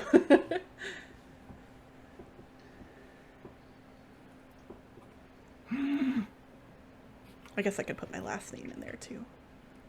Holwell. And then there's a special clue card called the 20-minute clue card. Mhm. One sec. And Julia will have the 20-minute clue card. Okay. And the only important thing about the 20-minute clue card is it's going to be a specific plot point, and then you're going to be given a prompt to give somebody another card at the 10-minute interval. Okay. And then I just posted in the chat, the out of character chatter, how you would assign that to. It's basically you need to enter a bot command, the exclamation point, assign, and then the person's name. Okay. If you want, you can just ping me and tell me, hey, I want to give the card to Monique, or whatever Okay. you would like to do at that 10-minute mark. The bot will prompt you at 10 minutes, hey, you need to give this card away, and you'll Cool. give it to one of the other players. Okay. So just ping me if you want me to do it, or if you'd like to, go ahead. Okay. Okay, So that's so a 20-minute. are we ready for intermission? Is that where we're I at? have one more thing to go Okay. over, and then we'll talk about voicemails and do intermission. Sorry, Okay. I know it's been No, a you're totally fine. I just wanted to make sure that, yeah. So the last mechanic really to go over is called the search function. So during the game, we can kind of go to different locations if you'd like, specifically those locations that we suspect Alice might be at. But if we wanted to go somewhere and really actually find something, or we feel like the plot is lagging a little bit, there are these search cards. And so if you type !search in your solo channel, it will deal you a search card of what you find at the location. So for example, I might say like, hey, I remember Alice texted me she was going to the convenience store late last night. And so I'm doing this in group chat saying, okay, I'm going to go to the convenience store and see if she's there. And so a couple minutes later, I'll say like, okay, I'm at the convenience store. And then I would type this in to see what I find there if I really feel like the plot needs a kick in the pants. So it would be a loaded firearm is my example here. I found a loaded gun at the maybe in the storeroom of the convenience center. Okay. And that's the type of gun Alice had. And then we kind of go down another plot line.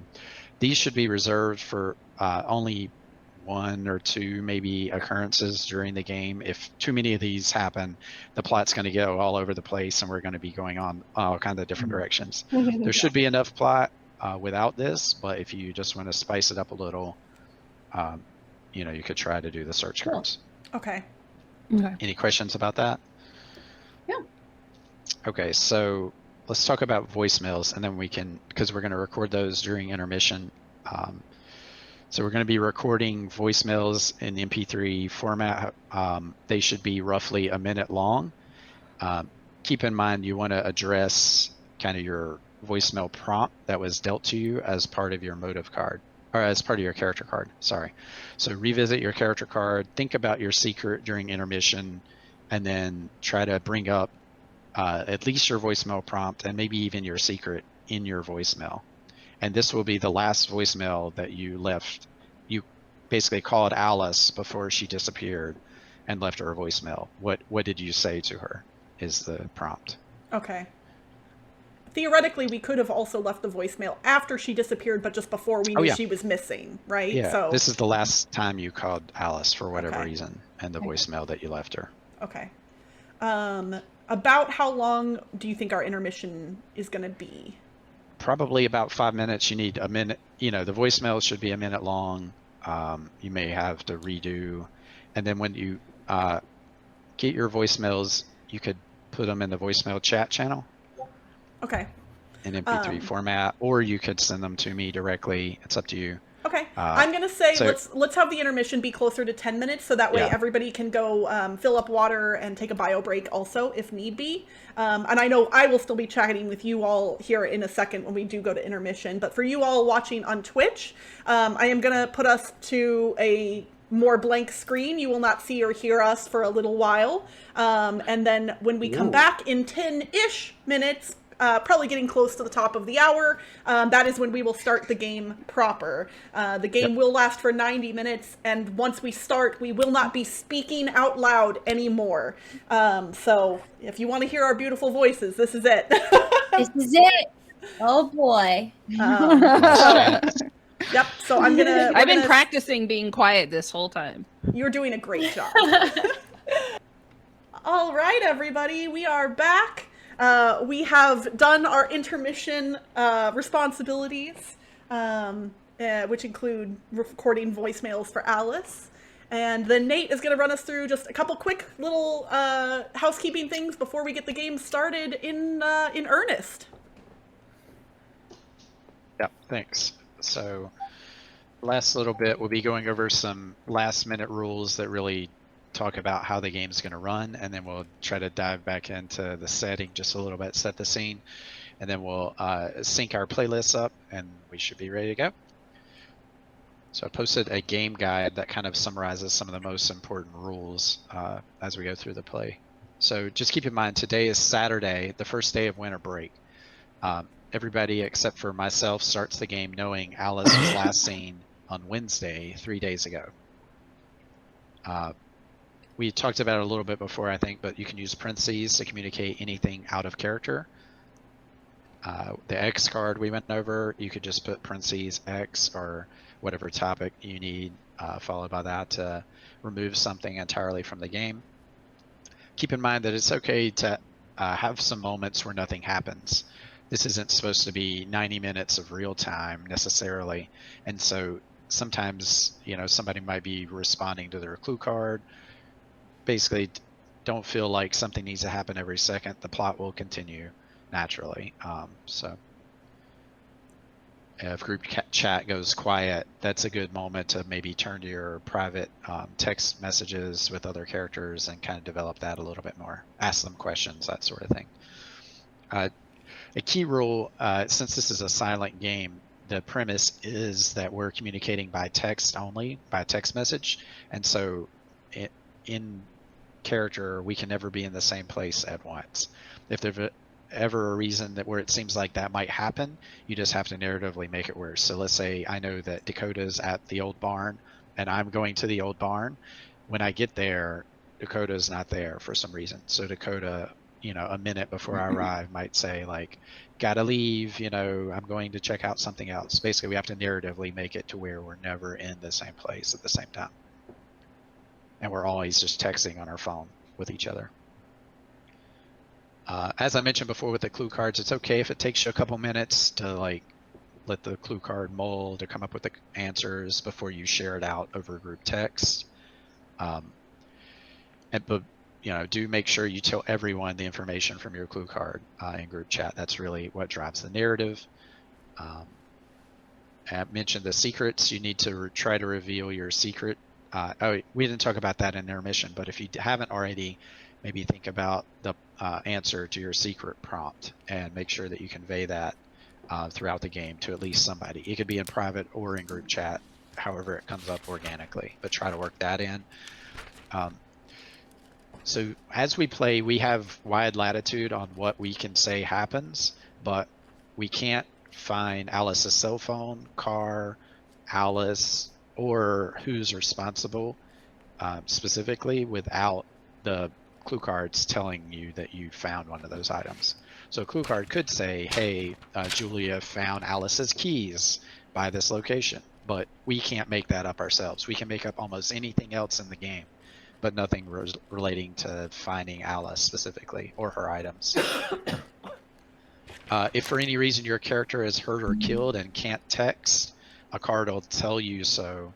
But if that happens, it's important that you let someone know narratively what they find if they head to your location. So for example, if I go somewhere and I get injured and I can't text anymore, and Jack is heading to my location, I have to tell him what he sees when he gets there, right? Like, Jack, you found the body of Charlie laying on the ground and he's unconscious. You're not sure if he's breathing. And so I'll put that in parentheses for Jack to find whenever Jack arrives at the location. The chat is saying that they love Paula's reaction to the fact that we could die. Oh wait. Yeah, I brought up earlier that we'll be playing these characters for one night only, and so you definitely need to come to terms that after developing these great characters, that something bad could happen to them. Yeah, I might cry at some point. We'll see what happens. That wouldn't be the Yeah. And when the timer hits 0, you'll see it obviously, but you'll hear an audible ding, and you can write one last in-character message after the timer hits 0, and that's it. And then after the game ends and we've all typed our last message, then we'll come back, unmute from chat and go through our debrief. Okay. And yeah, I am going to be muting everybody's audio, including my own, for the stream. Well, actually, I'm going to mute everybody's audio except my own. And that way, if something, for whatever reason, sudden pops up that needs to be spoken aloud to the stream, I will be able to do that. But I am going to try not to speak. And so I'm not going to be acknowledging donations, bits, subscriptions, any of that stuff verbally. Just know, chat, that I love you all so much for donating to such a good cause, but I will not be acknowledging those things verbally during the game. Okay, and I've posted the playlist link to YouTube, so if everybody could pull that up and make sure to pause it and make sure the timer reads 90 minutes in the upper right corner. Yep. And I lost Paul's screen share, so let me grab that back real quick. No problem. Any last minute questions about how the game's going to play, what's going to happen, anything like that before we get started? Because the next step is syncing our timers and starting it. Here's a narrative question that we can discuss. So in terms of like this group chatter, are we assuming that we have been in a group text talking about this, or are we starting at like, has anyone heard blah blah blah? Yes, that's a great question. I missed a key part. So the way the game is going to start is I have the 90-minute clue card, and so when the playlist starts, we're actually going to listen. It take basically a couple minutes to settle in, get your head into your character space, think about your relationships. You're going to have the duration of the first song before any action happens, and I will respond with the first prompt. So don't send any text messages or anything until I send the very first one to start the game. Thank you. Yeah, perfect. No, that's great. But yeah, so just settle in. It'll be 2 minutes of just chilling out, getting into the right headspace until I prompt the game. All right. Okay, so if that is the case, then what we're going to do is, Nate, I'm going to have you count us down. I'm going to say we should all probably be in the regular group chat, not the OOC chatter at this point. Is that a good... Yep. Okay. Yeah, we'll go. You can always, during the game, post an OOC chatter if something comes up, or send me a private message. But for the rest of the game, we'll be moving to the chat channels, group chat, and then your individual chats with people. Okay. So Nate, I will have you count us down. I will hit play, and then at that point, I will take those 2 minutes to make sure that everything in the stream is good, that you all will be muted, and that the music can be heard by the stream. Okay, perfect. So yeah, just give me a thumbs up if everybody's good to go. All right, and on 3, 2, 1, play. See you on the other side. Mm-hmm.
Went down to that river, washed my sins away, and praying, praying, praying, praying, praying for another day.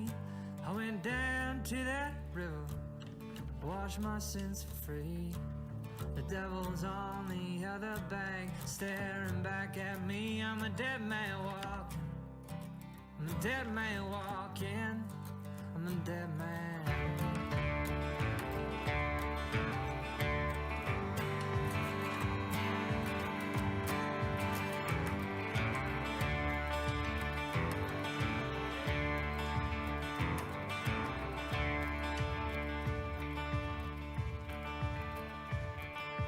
Another nail in my coffin, another nail for me. I gotta look pretty when I go down. nothing in my coffin. Can't you spare one more?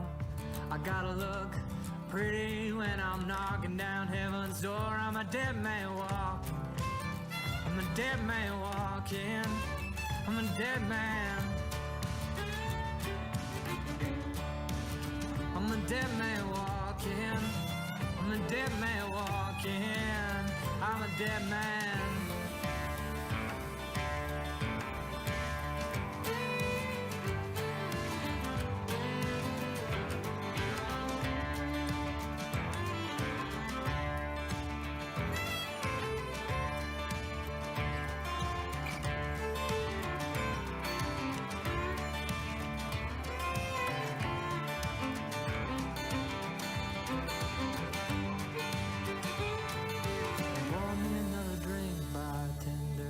My cigarette.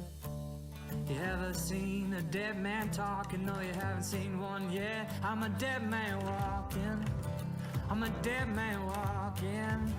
I'm a dead man walking. I'm a dead man walking. I'm a dead man.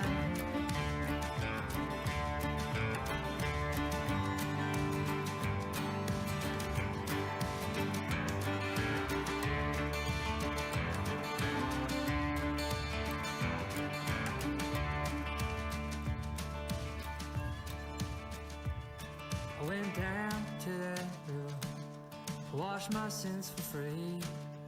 No one seemed to notice as I stared. I went down to that river to wash my sins away. I was thinking of you in that wedding gown. I went down to that water to wash my sins away. The world faded away as I went down, down, down, down, down, down, down, down, down, down, down, down. I'm a dead man walking. I'm a dead man walking. I'm a dead man. I'm a dead man walking. I'm a dead man walking. I'm a dead man. I'm a dead man walking. I'm a dead man walking. I'm a dead man.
Hey Alice, what's up? Oh man, could you believe Mr. Halvert earlier today? Ugh, his class is so boring. I cannot. I sent you a text, but you didn't respond. So I figured I would just call and leave a voicemail instead of like, barraging you with a whole bunch of words. But I was wondering if you wanted to go see that new movie that is coming out this weekend. It's supposed to be really good. It's been getting good reviews, and I don't know, it sounds like something that you and I would both really dig. It's got like, a couple of our favorite actors in it. And yeah, I'm really interested in seeing it. So, and I'd love to go with you. So if you could give me a call back, let me know. We can make some plans and go from there. Hope you're having a great day, and I'll talk to you later. Bye.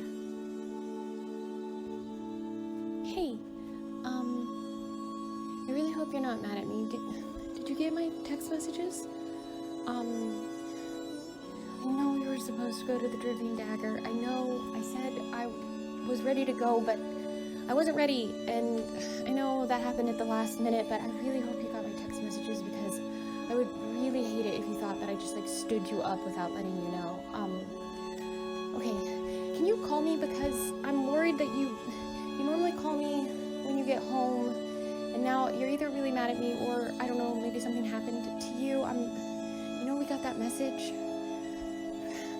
I mean, someone is obviously watching us, and now I'm worried, because like they knew what we were wearing, and just, will you call me, please?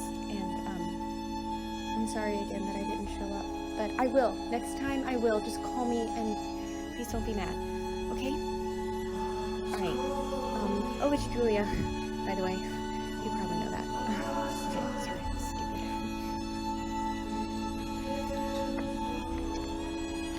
Alice. I'm sorry. I should have listened to you. I should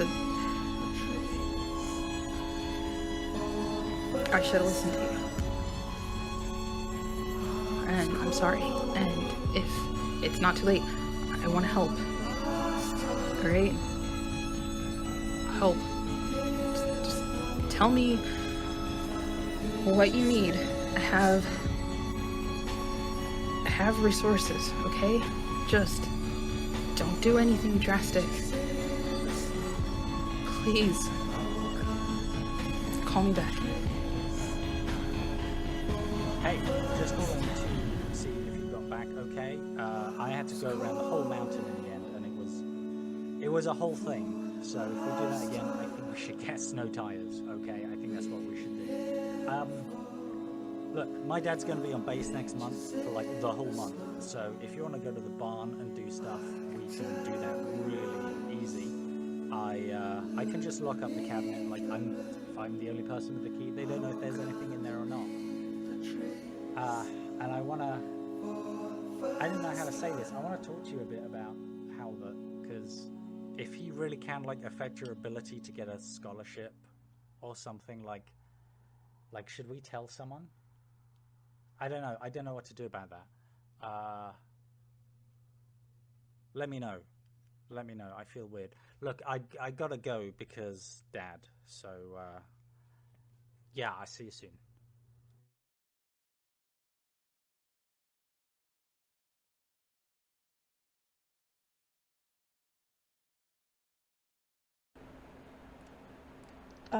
Okay. So I'm unmuting everybody in stream and my own microphone.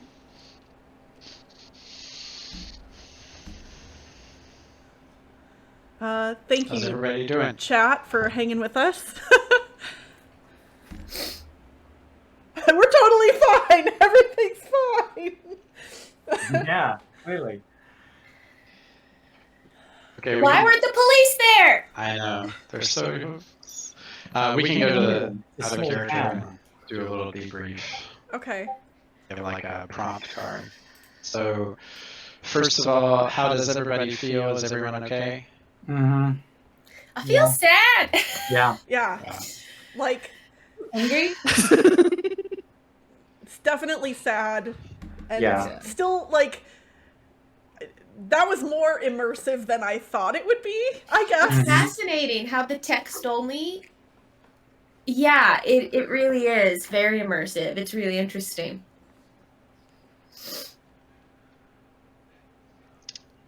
Okay, and then are there any loose ends in the narrative that we want to tie up? Like, What happened to fill that hole is the Charlie? question.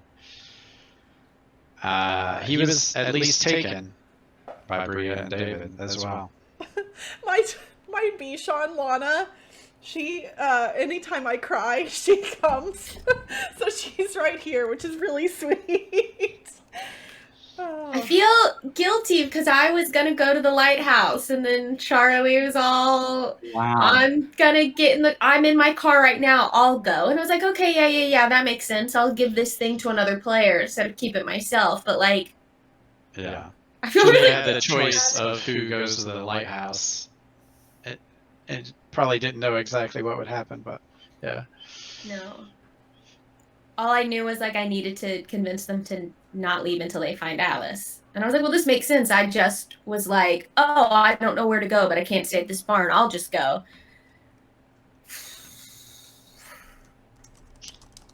Yeah, so Alice and Charlie share fates, basically. Yeah. I You okay, feel Monique? like, yeah, no, like, like, I don't know. It was just like, my character, I think, was just like super angry at all of it and like at themselves, that like for not knowing what was happening to their own sister and like feeling like they were just running around in circles trying to like tie up things, but not knowing what to do. That sucks. I'm just mad. Yeah, this game does a really good job of making me feel helpless, and that makes me feel like angry. Like I want to physically leave my chair and go do something. Mm-hmm. Probably gonna hug my kids after this. Yeah. So, is there something from your character that you'd like to carry with you? Oh wow. That's a question. I don't know. I want to see what everyone else's answers are first, even though that's kind of cheating. I'll go first. Sorry. I guess for me, like Charlie realized how important his friends are after coming back. I guess after being away, and I guess I'll try to take away like, don't let moving away or being without someone in your life that's important, be an event that it takes to make you realize that. So, yeah. I think I actually want to leave part of Evan behind, if that makes sense. That's actually the next question, the last question. No, and you don't have to answer the take with you. You can answer either. Okay. Yeah. Yeah, well, I mean, Evan basically has been doing a lot of things secretly, and I want to leave that part of Evan behind. Like, I want to not feel like I have to hide things the way Evan does. That's interesting to me because in terms of like, I don't know, carrying things from your character, I felt like some of Dakota's experiences was like, lots of people have lots of secrets all the time and they're not necessarily bad. They're just privacy. And sometimes, people are trying to work things out themselves before they share them with other people. Yeah, I think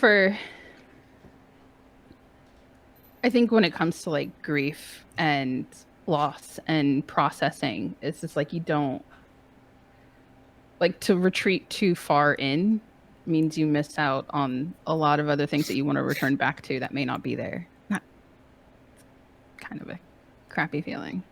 Yeah. So, God. I felt really bad because Jack seemed to feel so guilty about everything, but it really wasn't his fault at all. Like, in the end. Yeah. So, do we actually know what happened to Alice? It's up to us. I mean, it doesn't seem very promising. The way I view it is that Alice and Charlie are probably dead, but it leaves it open-ended. So whatever we decide as a group. David and Bria kind of teamed up together to take out some sort of sense of revenge, I guess, or sounds like maybe David was trying to hide a piece of himself as well. Either Was he really acting out. was, or it was part of his whole thing to get at someone. Yeah. Who I don't know how genuine David is or was. Yeah. Even the asking her to the ball could have been a charade, it clearly was. Yeah. Just yeah. So maybe no one knows the real David. I think something for my character I'd like to carry with me is just that sense of like the importance of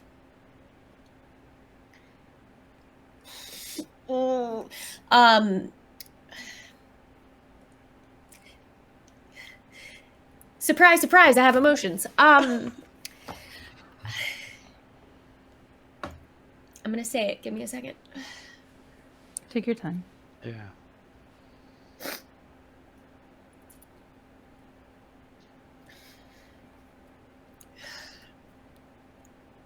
Telling people what you need to tell them, like not waiting.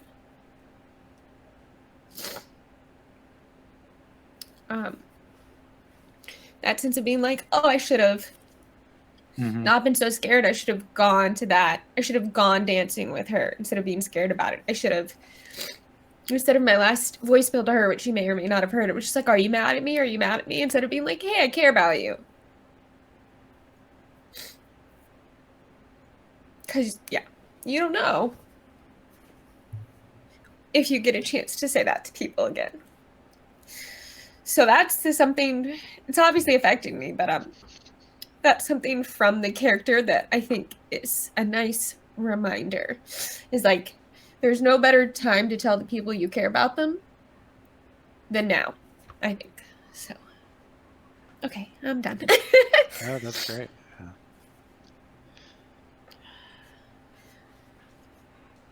Aren't games stupid? They're no fun. Oh. Oh, Poor David, Eclectic Camel just hopped into the chat. We're all crying. It's, everything's fine.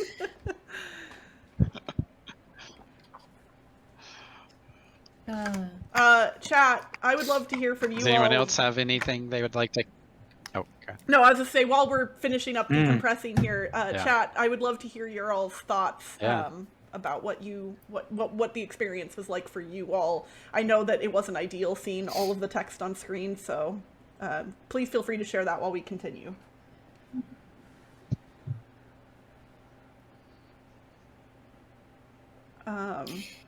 It's interesting. I'm seeing Camelisk in chat is saying, I was following Julia mostly, so much defensive humor and just letting it all out near the end. So my motive, I don't know what everyone else's was, but my motivation card was like, distract everyone from the chaos, hide your feeling about your actual fear, deflect with humor. That was a thing. And I feel like that kind of worked with the character and everything as well. But so that was a thing that I was really trying to lean into whenever I could, just be like, oh, it's not a big deal, or oh, let's crack a joke, or oh, she's just flighty, or whatever, to kind of lean in, because that motivation card I found to be really helpful for me as a player, just to give me a small guide on what could my personality be, how can I distance this Julia from me, and that was one kind of way to do that I found to be helpful. Yeah, that brings up a good point. There's some behind the scenes stuff that happened that could be interesting.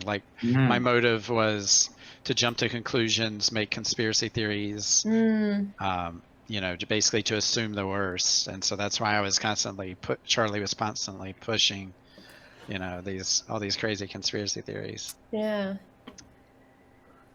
I mean, my entire motive was protective older sibling. It's anytime controversial or negative things are brought up about Alice, to leap to her defense unconditionally. But everyone is just we love Alice. So it was just mostly Alice was great. This is all my fault. Because it was because no one was hating on Alice. I almost multiple times I almost was I'm so mad at her. and then I would type it in and then I delete it. Like it's really interesting.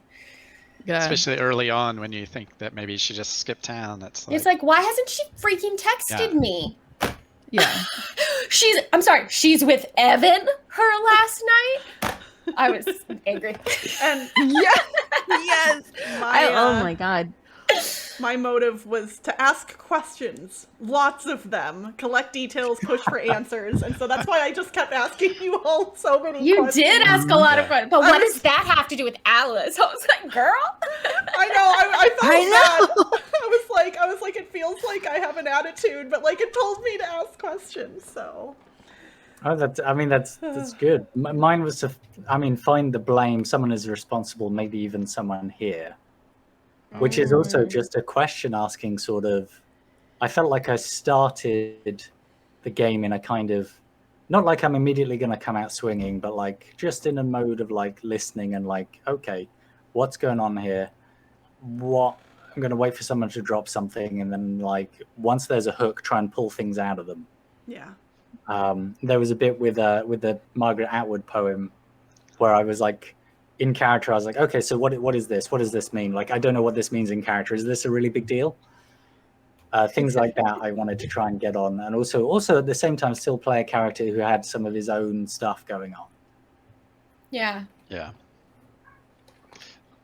So another thing that was behind the scenes was the card that was assigned to me at the 10-minute mark to actually find out Alice stated that basically there's another culprit.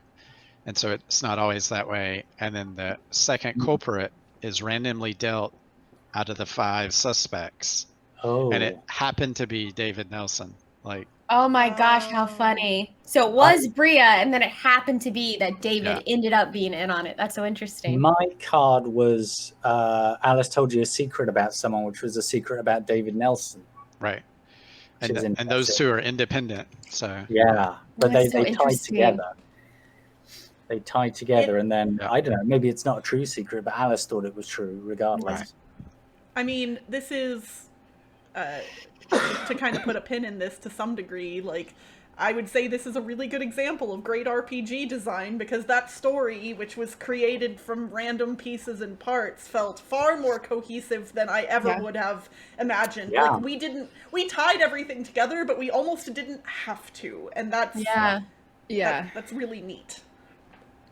Yeah. So, I want to be respectful of everyone's time. Nate, do we have any other closing things that we need to do to wrap up the game? Nope, that's it, I think, game-wise. Awesome. Nate, thank you so much for putting all this stuff together and helping run it and bearing with us as we organized our schedules to do this. And well, I thank you all so much for joining me on this adventure. It was amazing. I'm going to go back through real quick and have you all introduce yourselves. And Camelisk just donated $150 to the Athea Center. Wow. Right. Oh my gosh, thank you. Wow. In honor of Charlie and Alice. Oh my gosh. Thank you, Camelisk. Yes, thank you so much. So Nate, if you could please tell the chat once again who you are, what you do, and where they can find you. Absolutely. I'm a board game designer, and you can find me on Twitter at Nate Bivens. Paul. I guess I'm a writer. I'm an RPG designer. I'm a games critic, reviewer person. I'm an English person. I'm a cat sitter right now. You can find me on like anything that you might want to find me on using Policino, which I'm going to type into chat.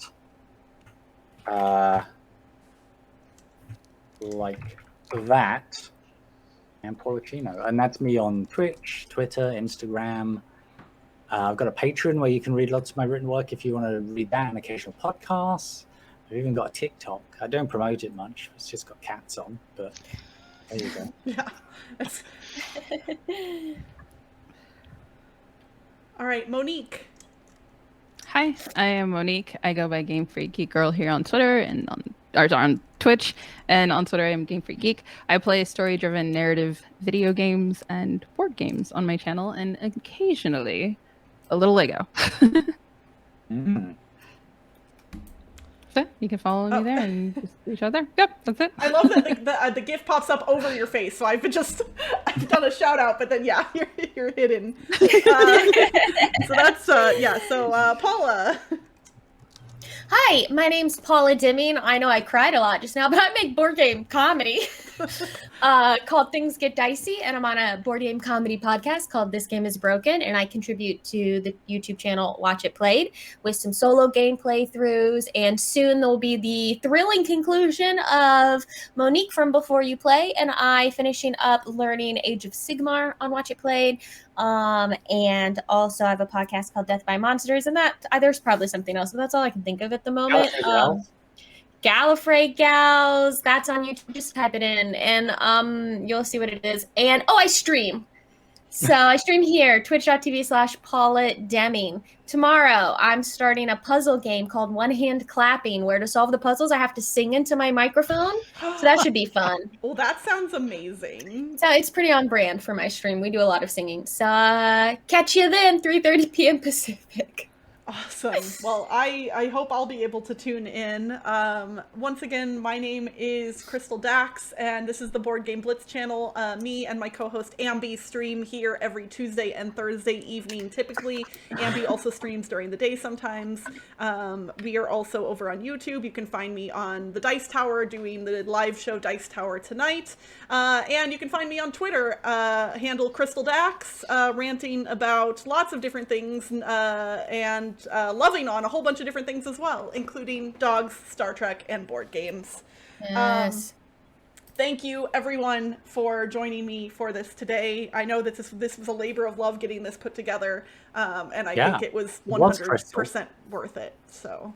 Because Crystal, by the way, everyone should know Crystal did a bunch of setup for this as well. Yes, thank you, Crystal, for running the stream. I mean, I don't know if anybody was able to read all the things they wanted to read, but hopefully they enjoyed the experience nonetheless. I had the stream up, and I could see, like, what everyone was typing. I know it's, like, a lot to look at all at once, but for me, it was all visible. I tried not to read what y'all were saying to each other in your personal texts, but, I think you did a great job putting it together from what I could tell. I think I agree.